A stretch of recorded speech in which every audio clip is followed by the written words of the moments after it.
The blood-red sun dipped below the Montana horizon as Heath Morgan's eyes fixed on a wisp of smoke curling from the valley below, a dark stain against the twilight sky that didn't belong there. After 15 years riding these lands, a cowboy learned to read such signs like a preacher reads scripture. Something was wrong down in the Willow Creek homestead. Heath nudged his chestnut gelding forward, one hand resting instinctively on the Colt revolver at his hip. The year was 1887, and though the territory had grown more civilized since he'd first arrived as a green boy of 20, danger still lurked in these remote corners of Montana. The Willow Creek place belonged to the Andersons' good folks who'd settled here 3 seasons back. As Heath crested the final hill, his stomach knotted. What had been a modest but thriving homestead was now a smoking ruin. The small cabin's roof had collapsed, blackened timbers jutting like broken bones. The fenced garden lay trampled and the small barn stood open, animals gone. His horse snorted nervously as they approached. Heath dismounted, tying the reins to a charred fence post. "Hello," he called, his voice seeming small against the vastness of the destruction. "Anyone here?" A sound caught his ear, then not the crackle of lingering flames or settling timbers, but something human. A soft, hitching sob coming from the far corner of what had been a wheat field, now nothing but scorched earth. Heath followed the sound, each boot crunching through ash. Behind the skeleton of a burned wagon, he found her, a woman kneeling in the dirt, her shoulders shaking with silent grief. Her dress was smudged with soot, her dark blonde hair falling loose from what had once been a neat bun. She hadn't heard his approach, lost in her anguish. "Madam," Heath said gently, stopping several paces away to avoid frightening her. "Are you hurt?" The woman startled, twisting to face him. Her eyes were the color of a summer sky, now reddened with tears that had carved clean tracks through the soot on her face. She scrambled back, fear replacing grief as she reached for a broken wagon spoke beside her. "Stay back," she warned, her voice hoarse but determined. Heath slowly raised his hands. "I'm not here to harm you, madam. Name's Heath Morgan.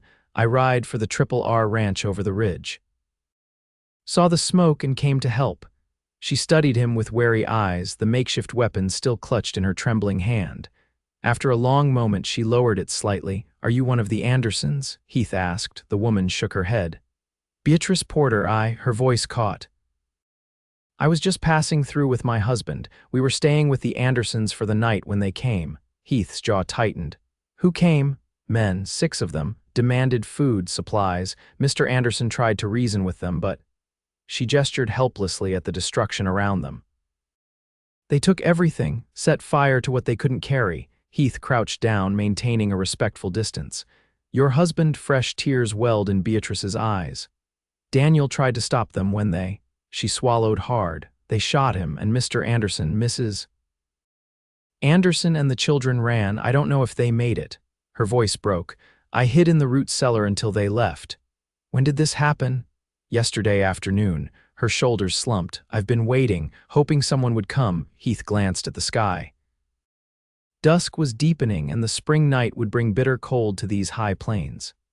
"Mrs. Porter, you can't stay here. My ranch is half a day's ride, but I've got a line shack about 2 hours from here. It's not much, but it's shelter." Suspicion flickered across her face. "I don't know you, Mr. Morgan." "No, madam, you don't." Heath removed his hat, revealing a shock of sun-bleached brown hair. "But I give you my word as a man who's lived by a code out here for 15 years that I mean you no harm. That line shack has food, water, and a door that locks from the inside. You'll be safe there while I ride for the sheriff in the morning." Beatrice looked around at the burned-out field, the smoking ruins of what had briefly been her refuge. The coming darkness seemed to press in around them. "I have nothing," she whispered. Heath nodded toward his horse. "All I'm offering is shelter from the night and a chance to sort things out come morning, nothing more." After a long moment, Beatrice nodded, using the wagon frame to pull herself upright. Heath noticed she favored her right ankle, wincing as she put weight on it. "You're hurt," he observed. "Twisted it climbing out of the cellar," she admitted. "It's nothing." Heath knew better than to argue with pride. He simply extended a hand to help her over the charred debris. "My horse can carry us both to the shack." The journey to Heath's lined shack was made in silence, with Beatrice seated in front of him on the saddle.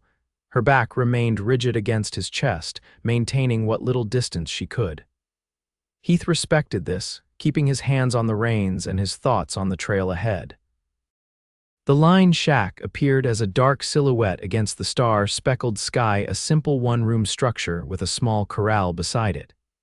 Heath had spent many nights here during roundups, or when mending the distant fences of the Triple Arctic's vast range.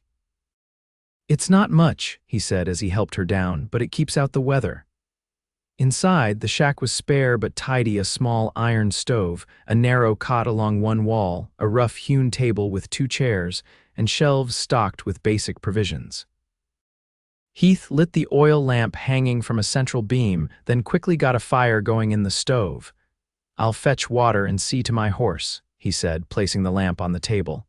"There's food in those tins if you're hungry."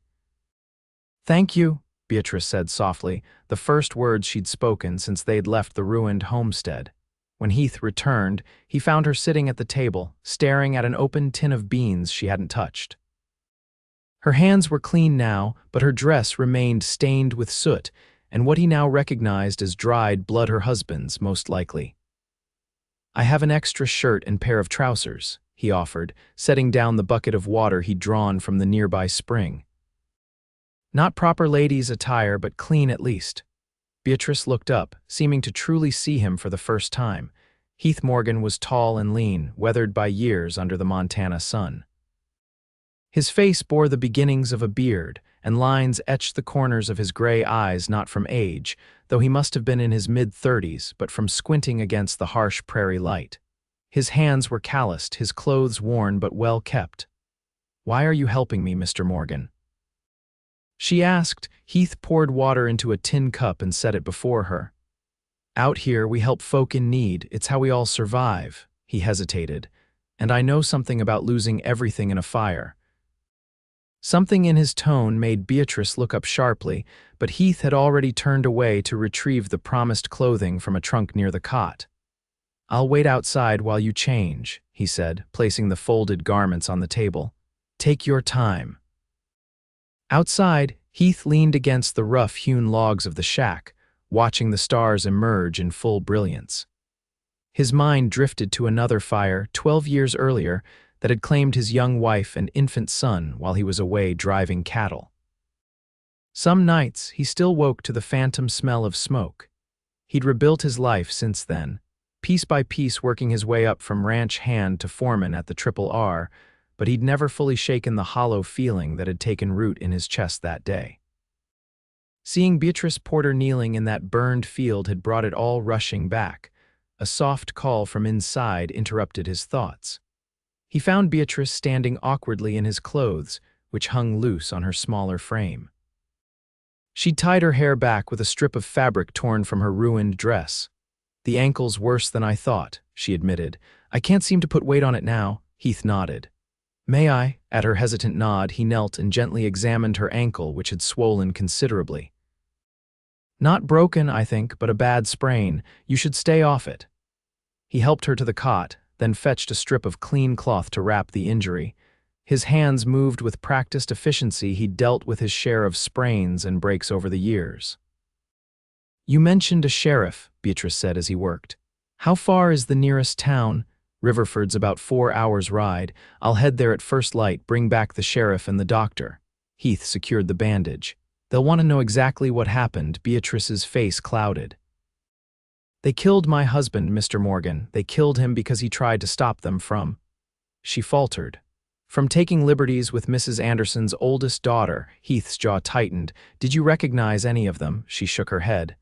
"They weren't from around here." "One had a scar across his cheek. Another wore a black hat with a silver band." She closed her eyes, forcing herself to remember. "The leader, they called him Vance. He had a strange tattoo on his hand, like a spider." Heath stilled. "Webb Vance." Beatrice's eyes flew open. "You know him?" "Every lawman from here to Colorado knows Webb Vance and his gang. They've been raiding homesteads across 3 territories." Heath stood, his expression grim. "They don't usually leave witnesses." The implication hung heavy in the small room. Beatrice drew Heath's borrowed shirt tighter around herself. "What will happen to me now?" she asked, her voice small but composed. Heath considered her question carefully. "That depends on you, Mrs. Porter. Do you have family somewhere?" "No one." She stared down at her wedding ring, twisting it on her finger. "Daniel and I were heading to Oregon to start fresh. Everything we had was in that wagon." The night grew deeper as they talked. Beatrice shared how she'd met her husband in St. Louis, where she'd worked as a schoolteacher. Daniel Porter had been a carpenter with dreams of building a life in the Oregon Territory. They'd been married just 7 months. In turn, Heath told her about the Triple R, about his role as foreman, about the ranch owner's plans to expand now that the railroad was pushing closer to their territory. He spoke of cattle drives and winter storms, of the changing face of the West as more settlers arrived each year. What he didn't speak of was his own loss, the family that still haunted his dreams. Yet somehow, in the quietness of her questions and the gentleness of her gaze, he sensed she understood there was more to his story. As the fire in the stove burned down to embers, Heath insisted Beatrice take the cot while he made a pallet on the floor. "I've slept on worse," he assured her when she protested. "Mr. Morgan," she said as he turned down the lamp, "thank you, not just for the shelter but for—" She paused. "For treating me like a person and not just another tragedy." Heath nodded, unable to find words for the emotion that tightened his throat. Morning brought a gray drizzle that turned the world outside the shack into a study in muted colors. Heath rose before dawn, built up the fire, and prepared a simple breakfast of coffee and johnnycakes. The normalcy of these tasks felt strange with Beatrice sleeping just a few feet away, her face softer in sleep than it had been in the waking hours of grief. She stirred as the aroma of coffee filled the small space. For a moment, confusion clouded her eyes, then painful recollection followed. Heath recognized that moment the brief mercy of forgetfulness upon waking, then the crushing return of reality. "Morning," he said quietly, pouring coffee into a tin cup. "How's the ankle?" Beatrice sat up, wincing as she moved her foot. "Still sore, but better, I think." They ate in companionable silence. Heath outlined his plan: ride to Riverford, alert the sheriff about Webb Vance's gang, bring back help. He'd be gone most of the day. "I'll bar the door behind you," Beatrice assured him, reading his concern, "and I remember how to use this." She nodded toward the spare revolver he'd placed on the table for her. Heath paused at the door, rain dripping from the brim of his hat. "I'll be back before dark. You'll be safe here." Something passed between them, then not quite a promise, not quite a prayer, but a momentary connection that neither was prepared to name. The hours of Heath's absence stretched long for Beatrice. She used the time to properly wash her hair and face in the basin, to clean and mend her dress as best she could with the limited supplies in the shack. She found paper and a pencil stub in a drawer and began writing down everything she could remember about the attack descriptions of the men, their horses, the exact sequence of events. The task was painful but gave her purpose. As the afternoon waned, she hobbled to the window, peering out at the rain-soaked landscape. The enormity of her situation pressed in around her. Daniel was gone. Their dreams, their plans, their future together all gone. She was alone in a territory she barely knew, with no money, no possessions, and no clear path forward. Yet strangely, amid the devastation of these thoughts, she found her mind returning to Heath Morgan. To the careful way he'd bandaged her ankle, the respectful distance he maintained, the quiet strength in his manner. He was a man who carried his own grief, she sensed, though he wore it like an old coat so familiar he barely seemed to notice its weight anymore. The sound of hoofbeats jolted her from these reflections. Beatrice grabbed the revolver, her heart hammering as she peered through a crack in the shutters. Relief washed over her at the sight of Heath dismounting, followed by another man who must be the sheriff. Sheriff Wallace Patterson was a stocky man with a graying mustache and sharp eyes that missed nothing. He listened carefully to Beatrice's account, asking occasional questions, but mostly letting her speak without interruption. "Webb Vance has been working his way north," the sheriff confirmed when she'd finished. We've had reports from 2 other counties already, but this is the first we've heard of him in our territory." "He needs to be stopped," Beatrice said, her voice stronger than it had been since Heath found her. The sheriff nodded gravely. "Yes, madam, he does, and your testimony will help us do that. I've got 4 deputies and a posse forming in town. We'll start tracking them at first light." "What about Mrs. Porter?" Heath asked. "She needs medical attention and she's lost everything." Sheriff Patterson stroked his mustache thoughtfully. "The doctor's wife runs a boarding house in town. She might have a room. As for longer term—" He shrugged apologetically. "I can work," Beatrice interjected. "I was a teacher in St. Louis. I can teach or cook or clean." "Riverford's too small for a proper school," the sheriff said, "but Meridian, the next town over, has been looking for a teacher. It's about 20 miles east of here." Hope flickered in Beatrice's eyes, the first Heath had seen since finding her. "I could do that." The sheriff left shortly after, promising to return with a wagon the following day to transport Beatrice to town. As the sound of his horse faded, an awkward silence settled over the shack. "I should check your ankle again," Heath said finally, moving to kneel beside her. His fingers were gentle as he unwrapped the bandage, inspected the swelling, then rewrapped it more securely. "You're good at that," Beatrice observed, Heath's mouth quirked in a half-smile. "Plenty of practice. Cattle don't tend to mind where they step when they're spooked." Their eyes met and something shifted in the air between them. Heath cleared his throat and stood, moving to the stove to prepare their evening meal. "Mr. Morgan," Beatrice said softly. "Heath, I don't know how to thank you." He turned, a strange vulnerability in his expression. "There's no need for thanks, Mrs. Porter." "Beatrice," she corrected. "Please." That night, as rain pattered against the roof and wind whistled through the cracks in the logs, Beatrice found herself watching Heath as he stared into the dying fire. His profile was sharp in the flickering light, his shoulders carrying invisible burdens. "You said you know something about losing everything in a fire," she ventured quietly. "What did you lose, Heath?" For a long moment, she thought he wouldn't answer. Then, without looking at her, he spoke. "My wife, my son, 12 years ago while I was away on a cattle drive." His voice was flat, as if the words had been worn smooth by years of silent repetition. Lightning struck the cabin. By the time the neighbors saw the smoke, it was too late. Beatrice's throat tightened. "I'm so sorry." Heath nodded once, acknowledging her sympathy without turning to face it directly. "It was a long time ago, but you still carry them with you." He looked at her then, surprise flickering across his features. "Yes," he admitted, "I do."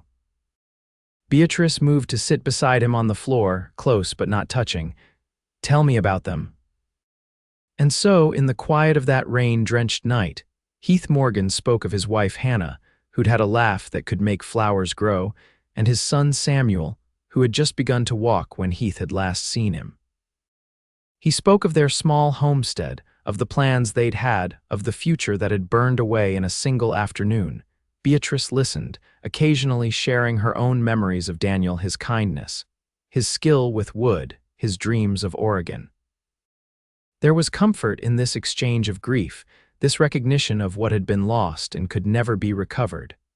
When words finally ran dry, they sat in silence, shoulders nearly touching, each lost in thought yet somehow less alone than before. The next morning dawned clear and cold, the storm having blown itself out overnight. Sheriff Patterson arrived as promised with a wagon to transport Beatrice to Riverford. The doctor would see to her ankle, and arrangements had been made for her to stay at the boarding house until her injuries healed. Heath helped gather the few things Beatrice would take with her: mended dress, a spare blanket, the notes she'd made about the attack. Their movements were careful around each other, weighted with words unspoken. As the sheriff waited by the wagon, Heath and Beatrice stood in the doorway of the lined shack that had been their shared refuge. "I'll ride in to check on you in a few days," Heath said, his hat in his hands. "Make sure you're settling in all right." Beatrice nodded, her eyes searching his face as if memorizing its contours. "Thank you for finding me, Heath Morgan." "I'm glad I did, Beatrice Porter." Something passed between them, then an acknowledgement of connection, of possibilities not yet explored but perhaps not entirely closed. The journey to Riverford marked the beginning of Beatrice's new life. The doctor confirmed her ankle was badly sprained but would heal with time and rest. Mrs.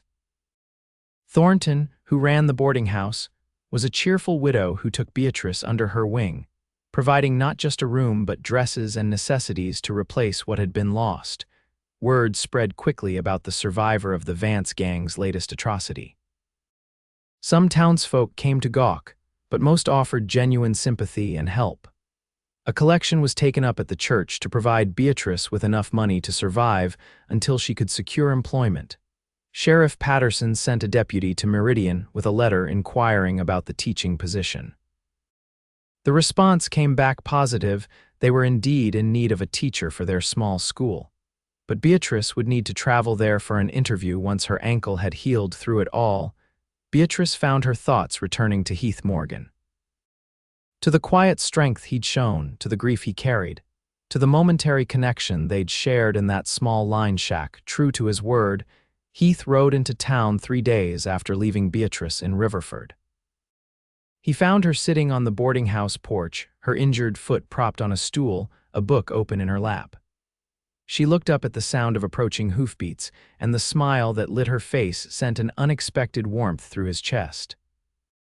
"You're looking better," he observed, tying his horse to the hitching post. "Mrs. Thornton is determined to fatten me up," Beatrice replied, gesturing to the chair beside her. "She says I'm too thin for Montana winters." Heath settled into the offered seat, his hat resting on his knee.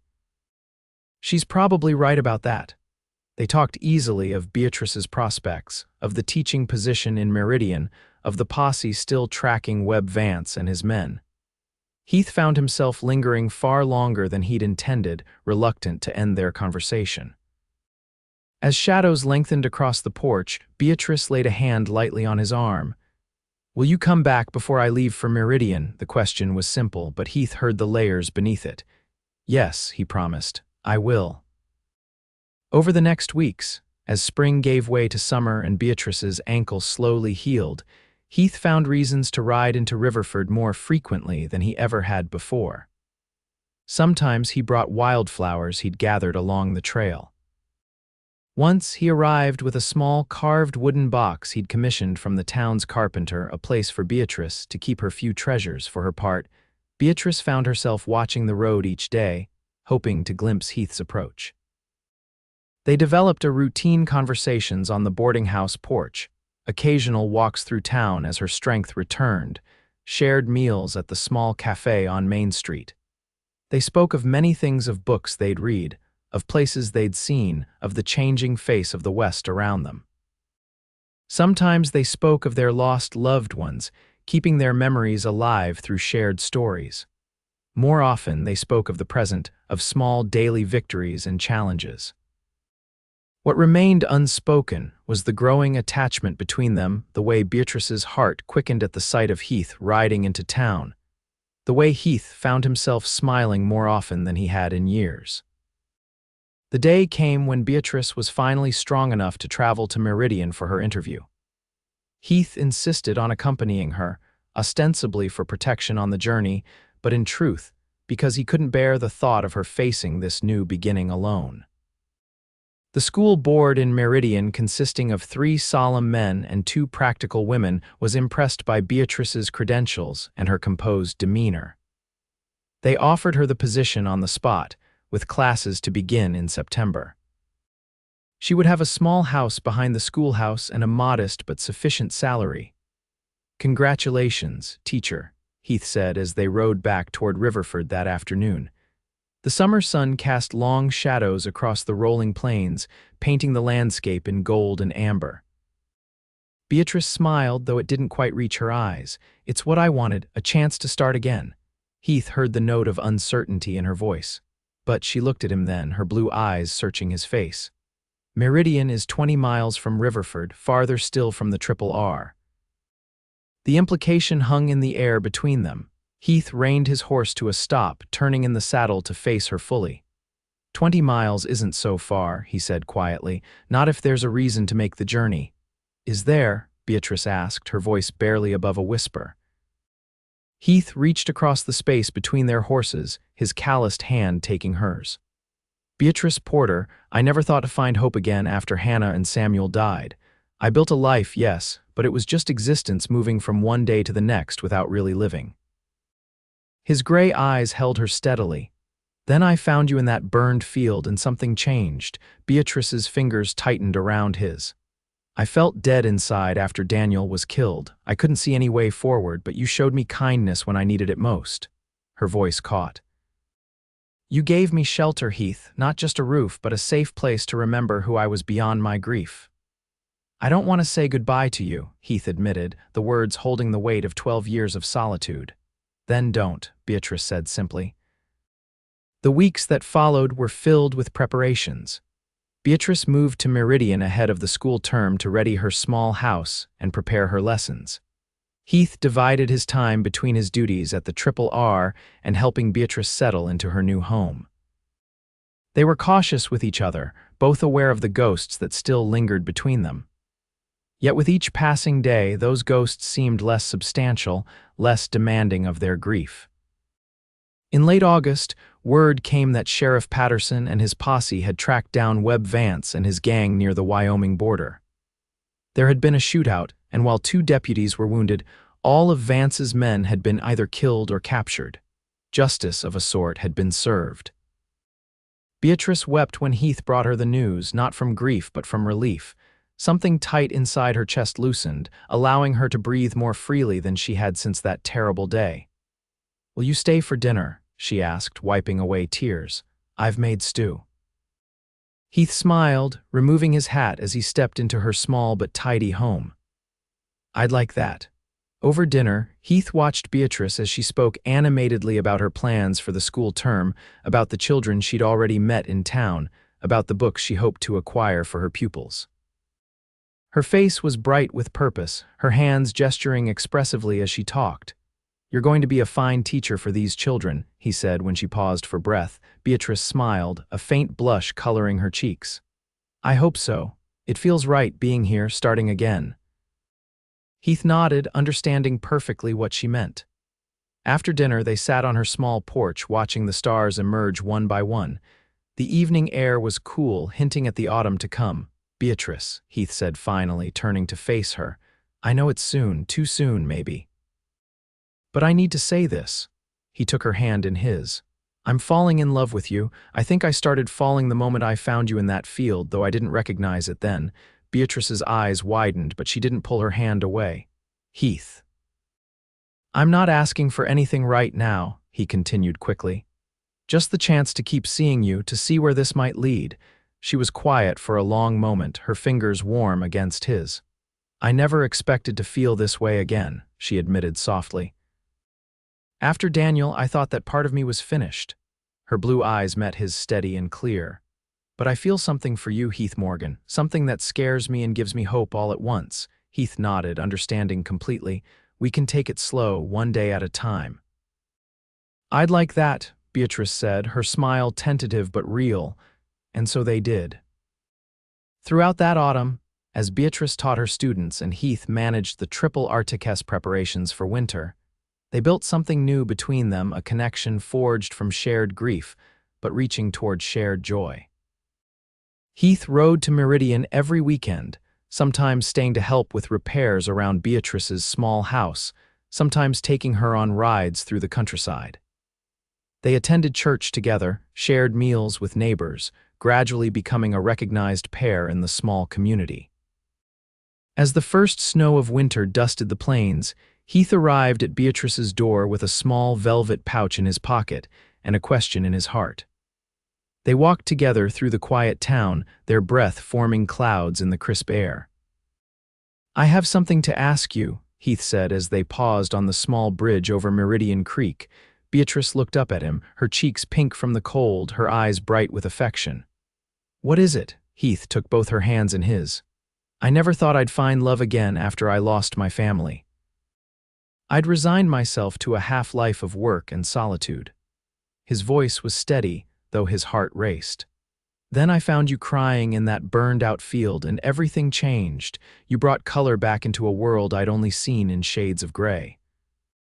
Tears welled in Beatrice's eyes, but they were different from the tears he'd first witnessed. These shimmered with hope rather than despair. "I know we both carry our past losses with us," Heath continued. "We always will, but I've come to believe that hearts can expand to hold both grief and joy." He reached into his pocket and withdrew the velvet pouch, opening it to reveal a simple gold band. "Beatrice Porter, would you do me the honor of becoming my wife?" Beatrice's hands trembled in his. "Yes," she whispered, then louder, "Yes, Heath Morgan, I will marry you." They were wed on Christmas Day in Meridian's small church, with the townspeople and Heath's colleagues from the R in attendance. Beatrice wore a new blue dress that matched her eyes, and Heath wore a black suit he'd ordered specially from Riverford. Their vows acknowledged the past they both carried while committing to the future they would build together. There were tears not just from the bride and groom, but from many who had witnessed their journey from tragedy to hope. Spring found them settled in a new cabin Heath had built halfway between Meridian and the R. Beatrice continued teaching, riding to school each morning and back each afternoon. Heath managed the ranch operations, respected by all who worked with him. Weekends and evenings were theirs alone time to plant a garden, to read aloud by lamplight, to learn the rhythms of their shared life. On the first anniversary of the day Heath had found Beatrice in that burned field, they rode together to a hilltop overlooking the valley. The land was lush with new growth, wildflowers dotting the grass where ash had once been. "I think about them sometimes," Beatrice said quietly. "Daniel, Hannah, your son, what they would think of us finding each other." Heath slipped his arm around her waist, drawing her close. "I think they would be glad we're not alone, that we found a way to keep living." Beatrice rested her head against his shoulder. "I'm grateful every day that you saw that smoke, that you came looking." "So am I," Heath said, pressing a kiss to her hair. "So am I." They stood together as the sun began its descent, painting the Montana sky in shades of gold and crimson. From devastation had come renewal, from grief had come love. In finding each other, they had each found a reason to hope again, not just for survival, but for joy.